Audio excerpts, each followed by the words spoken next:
In our politics lead, Republican Senator Lindsey Graham of South Carolina, chairman of the Judiciary Committee and strong ally of President Trump, just invited special counsel Robert Mueller to testify before the Judiciary Committee if he has any issues with how Attorney General Bill Barr initially handled the release of the Mueller report. Let's go right now to CNN's Sunlen Serfati on Capitol Hill. And Sunlen, Graham sent a letter to Mueller, and he brought up one particular section of testimony from Wednesday's Senate hearing with Attorney General Barr. What was it?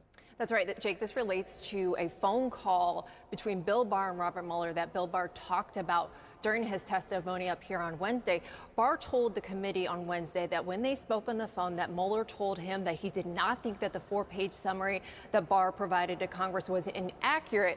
But Barr said that Mueller told him he was unhappy specifically with the media coverage of Barr's summary. And of course, that is a much different tone and much different substance than what we all now know from the letter that Mueller sent to Barr outlining his complaints. So the chairman of the committee, Lindsey Graham, is essentially saying, go ahead, Robert Mueller, come in and refute the point that the Attorney General made under oath here. Graham says in his letter, quote, "Please inform the committee if you would like to provide testimony regarding any misrepresentation by the Attorney General of the substance of that phone call." But Jake, it is very unclear at this point what Graham specifically means when he says provide testimony, because he has been repeatedly, adamantly against Robert Mueller coming in to testify before his committee. So still unclear what form that takes.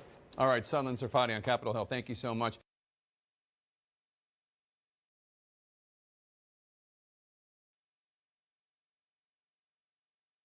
Allison, we're just getting more information in the past few minutes. We've gotten a statement from Aeroflot, that's the national carrier of Russia, put out a statement saying that the plane, which was en route from Moscow's Sheremetyevo airport to Murmansk, a city in Russia's far north, had to turn back and make an emergency landing at Sheremetyevo after one of the engines had caught fire. The plane, the footage of this is really quite remarkable.